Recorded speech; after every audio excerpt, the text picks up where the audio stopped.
Well, when I first started, I'd heard of being able to find earthworms and all, and during conventional tillage, when I would scratch for seed, I'd never see earthworms. And I don't remember exactly how many years it took, but when I started be looking for seed and planting in the spring, checking seed depth, and you start seeing earthworms, that showed me right then that something was changing, because I'd never seen those before all the years of conventional tillage. And that to me was the first indicator I saw that there was something happening in the soil was the ability, and not just one here and there, but to find multiple earthworms when you're scratching looking for seed.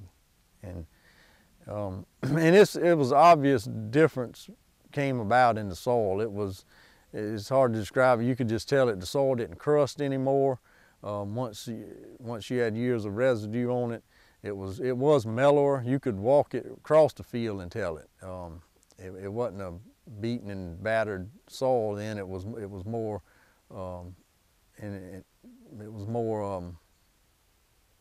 organic matter right on the surface. It was darker. The main thing it was fluffier, I guess is a better terminology that I could notice. When you would grab the surface of the soil, even after rain, it's a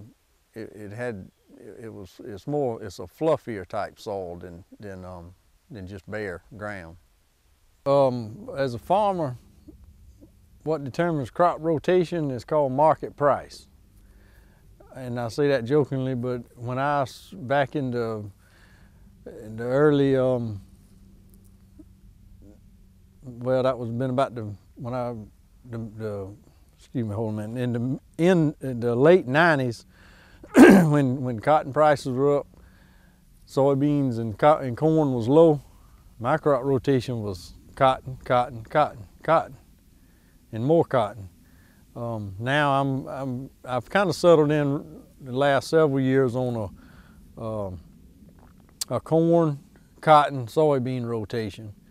But I've been phasing out the cotton. In some land it's just a corn, soybean. But I think crop rotations are very important, as long as the market price are such that you can still rotate and have a profit.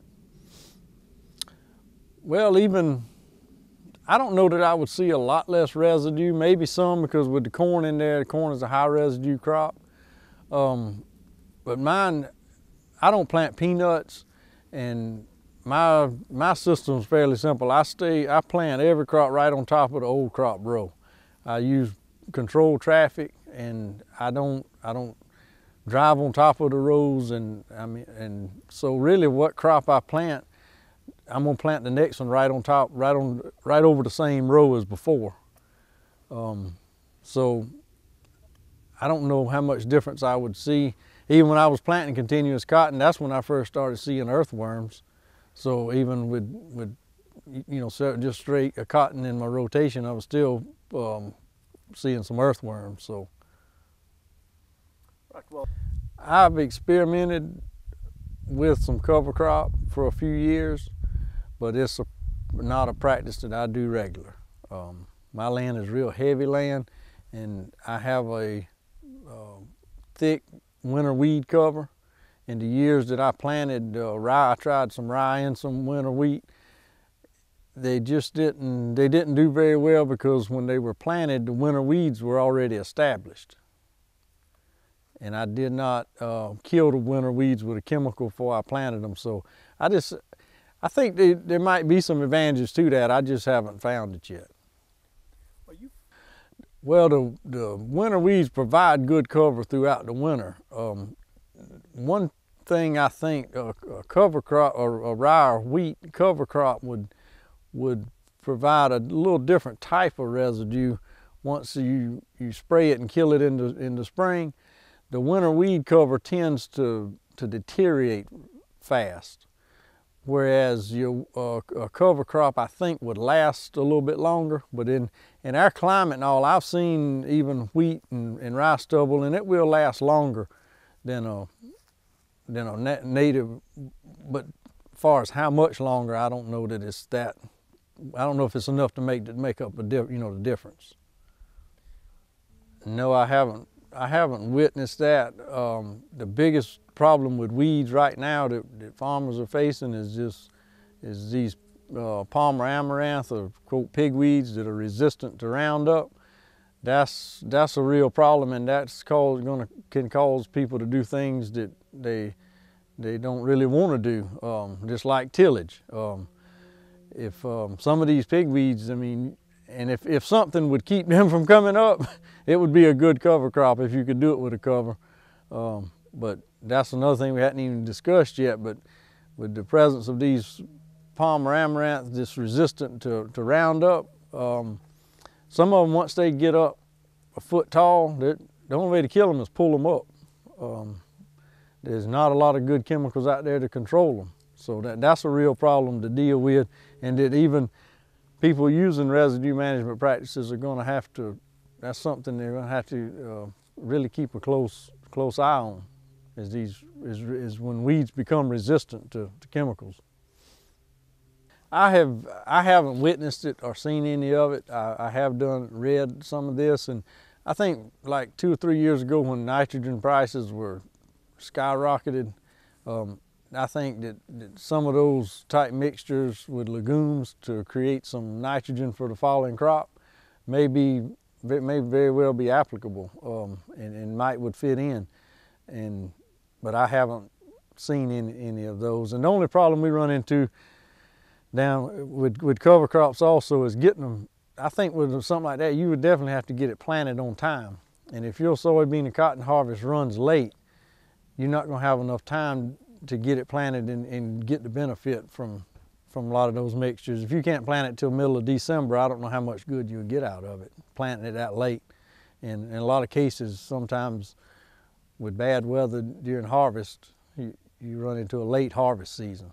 That's the biggest drawback of trying to adopt a permanent type cover crop every year like that. Well, know what I was saying, that some of the cover crops like that are legumes, like some of your clovers, can make its own nitrogen and leave nitrogen for the following crop. And those type cover crops, I think that there could be some possibilities, a lot of possibilities with the high cost of nitrogen. The way 2 years ago, nitrogen prices probably quadrupled. So I think some more efficient way of making some nitrogen like that, I think could be a benefit. I haven't done any really. I soil test every year on my farm. I spread chicken litter on on about half of my land each year. But with chicken litter, you're going to have some phosphorus levels to increase.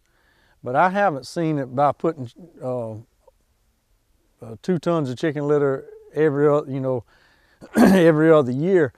I haven't seen my phosphorus levels they're high, but they're not extremely high.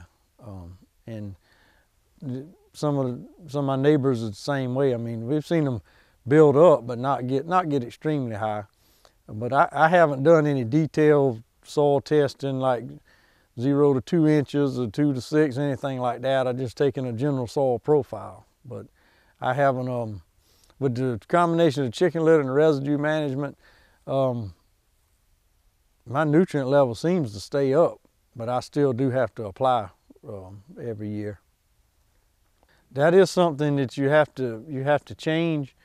If you're using strip till, you're actually tilling up a strip, and you'll get some benefit from the soil warming up once you till that strip up. What I do is straight no-till, so I'm not tilling any strip. And what I basically did is I don't try to be the first to plant any crop. I've shifted my planting dates back some. I used to try to plant cotton end of April, 1st of May. I found I can do just as well and make better cotton if I start in the middle of May instead of the 1st of May. So you do sometimes have to make adjustments because the ground will not warm up as fast, and it will hold more moisture.